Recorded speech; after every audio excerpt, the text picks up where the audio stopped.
जो सर्वत्र है वो स्थान और प्रतिष्ठान में विशेष रूप से उसे स्थापित करने या पूजने का प्रयास क्यों किया जा रहा है? वो जब सर्वत्र है तो विशेष स्थान कैसे हो सकता है? सब में है, सभी में है, तो आप उसे सबसे अलग क्यों करना चाहते हो? वो निरूप है, फिर रूप में क्यों पूजना चाहते हो? जब वो अनामी है, अच्छे से जानते हो, तो फिर उसका नाम क्यों रखते हो? जब वो तुमसे दूर नहीं है तो पुकारते क्यों हो? वो छुपा भी नहीं है तो खोजते किसको हो? वो पूजाओं के परे है, पूजते किसको हो? वो समस्त प्राप्तियों से परे है, तो आप प्राप्त क्या करना चाहते हैं? वो जपने योग्य भी नहीं है, फिर जाप किसका हो रहा है? उसका दर्शन भी नहीं है, फिर किसे देखना चाहते हो? जब उसकी कोई आकृति नहीं है तो फिर ये आकृतियां कहां से आ गई? तो देखो, ऐसा है, इस चमड़ी, इस हाड़ मांस के शरीर के परे का देखना, सोचना, समझना और जानने का प्रयास शुरू कर दो। इस हाड़ मांस के शरीर के परे का जो सत्य है उसे जानने का प्रयास शुरू कर दो, तभी कुछ सत्य का पता चल सकता है।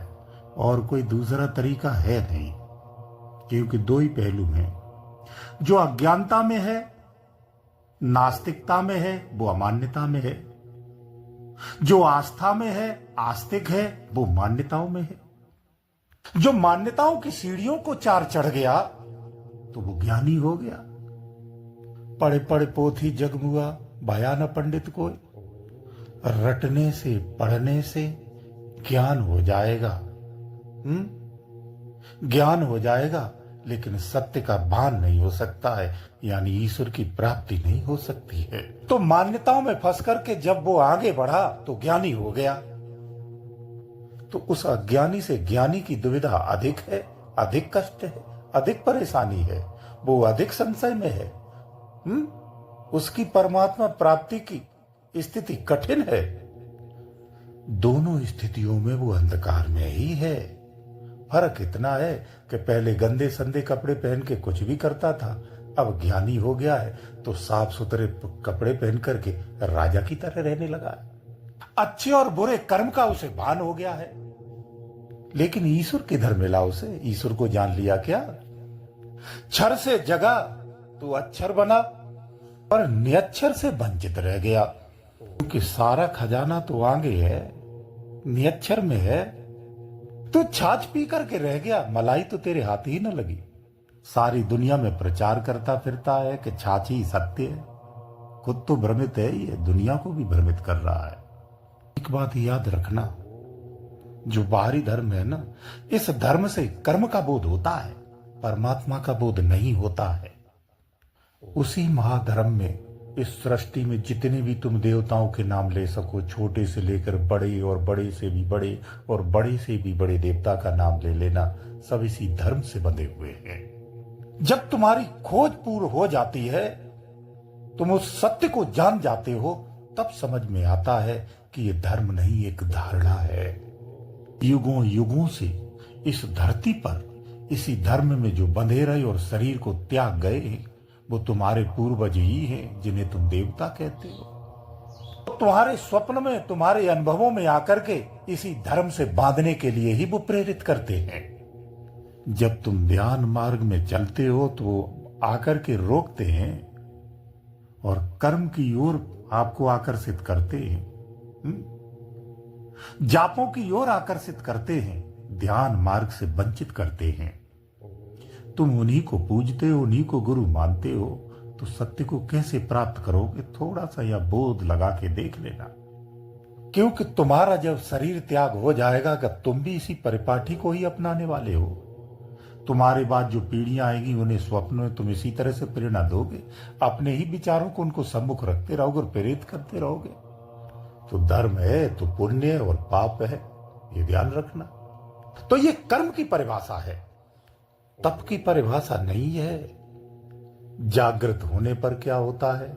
जागृत होने पर धर्म है, बना रहता है, कर्म है, कर्म भी बना रहता है, धर्म भी रहता है, कर्म भी रहता है, विचार भी रहता है, भक्ति भी रहती है, श्रद्धा भी रहती है, समर्पण भी रहता है, लेकिन कुछ भी नहीं रहता है।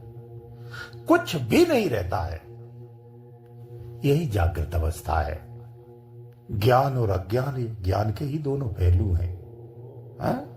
इसलिए इन दोनों पहलुओं से परि परमात्मा, इन दोनों में परमात्मा नहीं, इससे परि परमात्मा है। जागृति में आने के बाद ये पता चलता है कि सब कुछ है परंतु कुछ भी नहीं है। तो तुम पूजन में हो तो पूजो, बुरा नहीं, अच्छा है, बहुत अच्छा है। तुम्हारे विचारों को, धर्म को, जीवन को, समस्त कर्मों को सुधार देगा। पुण्य की प्राप्ति हो जाएगी, स्वर्ग की प्राप्ति होगी परिणामतः। तुम जिसे पूज रहे हो उसी सत्ता में समर्पित हो जाओगे। अगर सच्ची भक्ति होगी उसी सत्ता में हो जाओगे। लेकिन आने वाली पीढ़ियों को तुम इसी कुचक्र में फंसाओगे, ये निश्चित है। बहुत गहरी बात कहता हूं। इस सृष्टि में एक बाल भर भी ऐसी जगह नहीं है जहां जीव की उपस्थिति ना हो।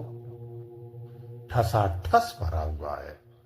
जिस आकृति, स्थान, विशेष रूप से जिस तरह से तुम्हारी पूजा पाठ और पद्धति, ध्यान, भक्ति है, निश्चित रूप से आने वाली पीढ़ियों को तुम पितृदोष ही देने वाले हो। तुम्हारे रूप में पितृदोष ही उन्हें लगेगा और फिर आने वाली पीढ़ियां इस पितृदोष से मुक्ति पाने के लिए ठगते जाएंगे और ठगते आए हैं और ऐसे ही ठगते रहेंगे। वो जीवन के महत्वपूर्ण कार्यों को त्याग करके पितृदोष दूर करने में ही लगे रहेंगे। इसलिए इशारे में कह रहा हूं, बात को समझना चाहिए। ज्ञानी तो बहुत हैं, लेकिन जब सत्य कहा जाता तो तुम्हें समझ में नहीं आता है। सत्य समझ में नहीं आता है। तुमने दशाओं, दिशाओं, गिराओं, वास्तुओं में और दोषों में फंस करके रह गए हो। तुमने अपना कीमती जीवन साक्षर होकर भी व्यर्थ में गंवा दिया। एक तरफ तो तुम कहते हो ईश्वर सर्वज्ञ है, कड़कड़ में है, फिर दिशा और दशा और शुभ मुहूर्त का योग क्यों देखते हो? कहां से तुम्हारे दिमाग में ये सब वहम भर गया है? एक तरफ तो तुम भक्ति भी करते हो और एक तरफ दोष भी देखते हो। तुम दिन और तारीख को शुभ और अशुभ के रूप में देखते हो। तुम्हें ये सोच तोड़नी पड़ेगी। तुम्हें ये भ्रम तोड़ना पड़ेगा। तुम्हें ये अंधविश्वास छोड़ना पड़ेगा। सत्य ये है कि तुम्हारा ज्ञान भी तुम्हारे पास है, तुम्हारा ध्यान भी तुम्हारे पास है, तुम्हारा भजन भी तुम्हारे पास है, फिर भी तुम उसे त्याग करके अन्यत्र को स्वीकार कर लेते हो। सत्य ज्ञान कहता है, सत्य बोध कहता है, जब जागृत हो जाते हो तो ये पता चलता है और वो ये वक्तव्य देता है। वो कहने वाला कहता है, क्या कहता है कि जो कर्म तुम्हें ऋणी बनाता हो उस कर्म का त्याग कर देना चाहिए। जिस कर्म से प्रारब्ध का निर्माण होता हो उस कर्म का त्याग कर देना चाहिए, क्योंकि ऐसा कर्म कभी ईश्वर प्राप्ति नहीं करा सकता है। वो कर्म चाहे आपका पुण्य रूप में हो, पाप रूप में क्यों ना हो, ईश्वर की प्राप्ति नहीं करा सकता है, ईश्वर बोध नहीं करा सकता है। व्यर्थ की धारणाओं में रोज ठगे जाते हो, रोज लूटा जाता है और आप हंसते हंसते लुटते हैं। बात हमेशा याद रखो कि दृश्य के परे दर्शन है, लेकिन तुम दर्शन किसका कर रहे हो? दृश्य का ही कर रहे हो, यानी किसी आकृति, किसी मूर्ति का ही कर रहे हो। लेकिन सत्य ये इस मूर्ति के परे सत्य है। ये वास्तविकता है जिसे तुम कभी जानने का प्रयास नहीं करते हो। सच ये है कि तुमने अपनी जिंदगी का एक एक पल बर्बाद कर दिया है और एक एक पल रोज घटता चला जा रहा है। तुम्हारा जीवन तेजी से तुम्हारे हाथ से निकलता चला जा रहा है। व्यर्थ के प्रपंचों में फंसे हुए हो। तुम्हारी हालत ऐसी हो गई है कि तुम्हें सत्य भी सम्मुख रखा जाता है, उसे संशय से देखते हो। जैसे एक बच्चा बचपन से एक मिलावट का अगर दूध पीता रहे, उसे शुद्ध दूध एक अचानक दे दो तो उस दिन उसका पेट खराब हो जाता है, हजम नहीं कर पाता है और उसका टेस्ट भी उसे अच्छा नहीं लगता है। सत्य के प्रति तुम्हारी भी हालत ऐसी ही हो गई है। तुम्हें सत्य की पहचान नहीं रही है, आप सुपात्र नहीं रहे हैं, आप बहुत छीण हो गए हैं।